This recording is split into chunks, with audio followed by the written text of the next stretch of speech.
Assalamualaikum sahabat yang budiman. Kali ini kita bicara mengenai sejarah. Saat ini kita akan menceritakan buku yang menarik berjudul Nusantara, A History of Indonesia, karangan Bernard H. M. Flekke. Kita sampai di bab 2, yaitu membahas kerajaan-kerajaan Jawa dan Sumatera. Bagian ke-7. Selanjutnya kita akan melihat bagaimana Ken Arok mendirikan Singasari setelah membunuh Empu Gandring. Dengan nafas terakhirnya, Gandring mengutuk keris itu. Dengan keris ini anak-anak dan cucumu akan mati. 7 raja akan mati oleh keris ini. Takut akan ramalan ini, Arok memutuskan bahwa dia akan melimpahkan berkat dan kekayaan atas keluarga empu itu begitu dia menjadi raja. Dengan begitu, dia harap dapat meluruhkan amarah roh orang yang dibunuhnya itu dan memelihara kelanjutan dinastinya. Tapi dia tidak berhasil.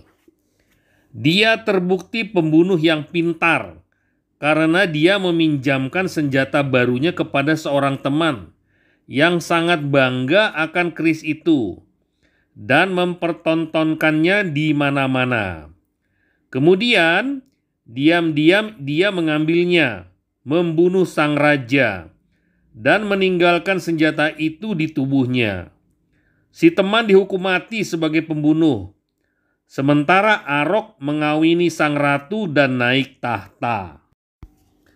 Keberhasilan persekongkolan Arok membuat kekuasaannya terunggul di timur Pegunungan Kawi.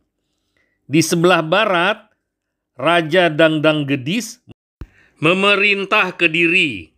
Banyak sejarawan mengidentifikasikan Dangdang Gedis dengan Raja Kertajaya yang kita ketahui lewat sebuah prasasti dari tahun 1216 Masehi. Sejarawan lain menolak identifikasi ini sebagai tidak mungkin karena mereka menyangkal bahwa kisah Arok sebagaimana diceritakan oleh Tawarikh Jawa punya nilai sejarah apapun. Bagaimanapun keadaannya, tampaknya cukup jelas bahwa kebangkitan Singasari mempersatukan sejumlah daerah yang dulu pernah atau dianggap pernah menjadi wilayah kerajaan Erlangga.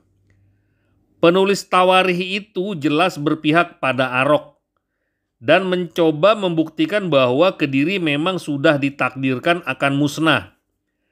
Raja Dangdang Gedis atau Kertajaya ingin meniru Arok dalam perwujudan kekuatan supra-insaninya.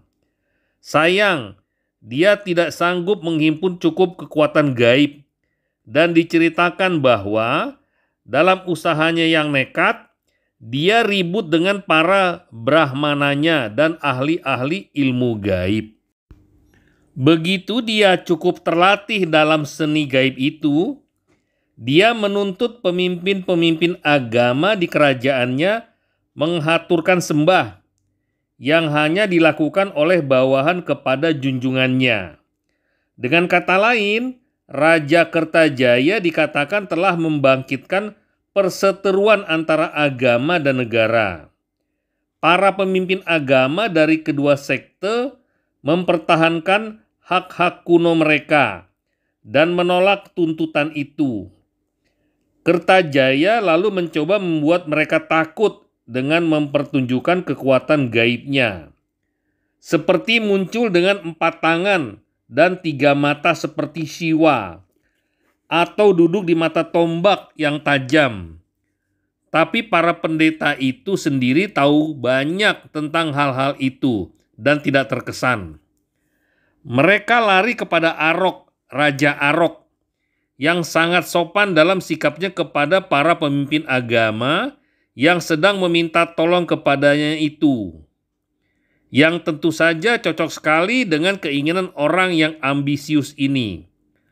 Arok pun memulai suatu perang suci. Sebagai pembela hak-hak para pendeta, dia memperoleh dukungan luas. Demikianlah, kata cerita, terjadi pertempuran sangat sengit. Bahkan kata-kata dalam tawarikh yang kalem menggambarkan kedahsyatan pertempuran itu. Kediri dikalahkan pada tahun 1222 Masehi. Rajanya menghilang. Tradisi Jawa mengatakan bahwa dia dan hulu balangnya, istri-istrinya, dan kuda-kudanya naik ke surga. Sejarawan modern menafsirkan cerita ini dengan cara rasional dan menyimpulkan bahwa Kertajaya membunuh diri. Tapi pernyataan itu mungkin punya makna lebih dalam. Dia yang naik ke surga dengan tubuh dan jiwanya bisa saja datang kembali. Jadi kenaikan Kertajaya ke surga bisa memberi harapan besar bagi pemulihan kekuasaan Kediri. Tapi Nagara Kertagama, epik kejayaan Majapahit, menyatakan bahwa Kertajaya masuk ke pertapaan, yang bisa berarti bahwa dia membunuh diri atau secara politis.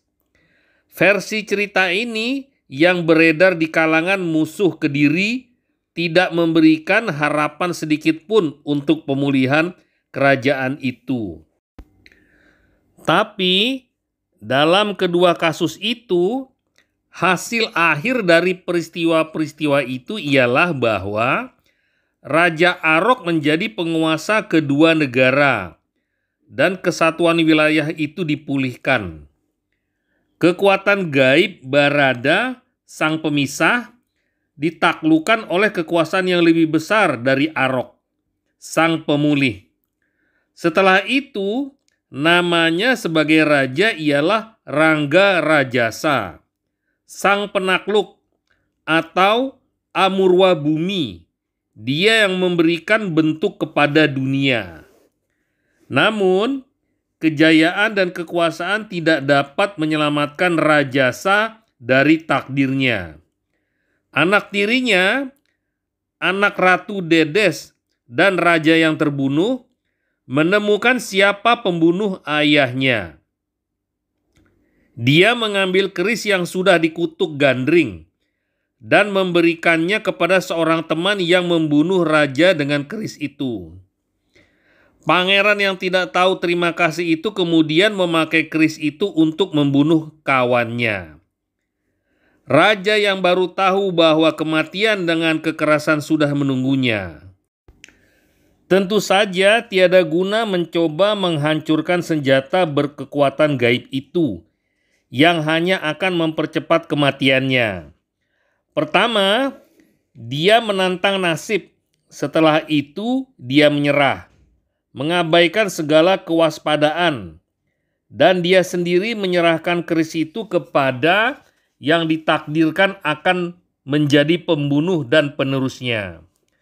Sekarang, 3 raja sudah gugur oleh senjata yang sama.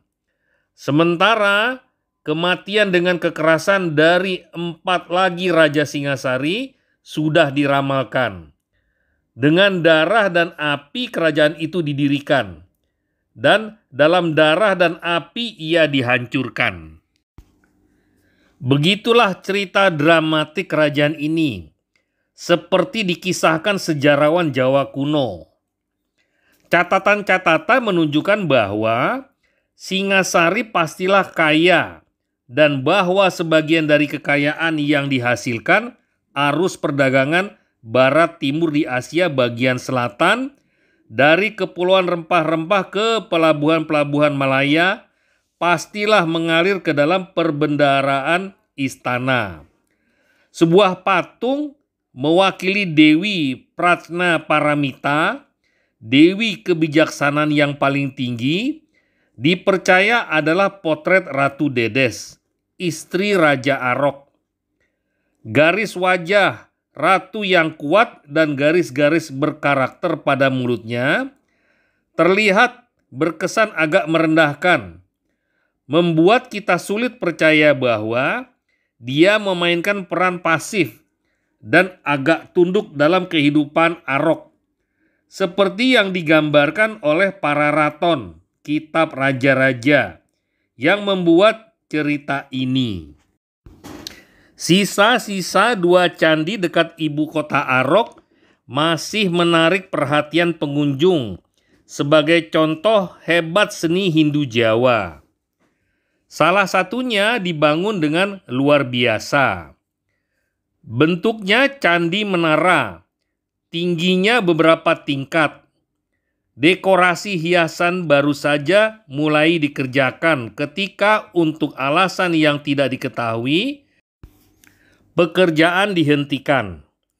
Penyebabnya mungkin saja kematian raja yang memerintahkan pembangunannya atau bencana besar yang tiba-tiba menimpa kerajaan Singasari.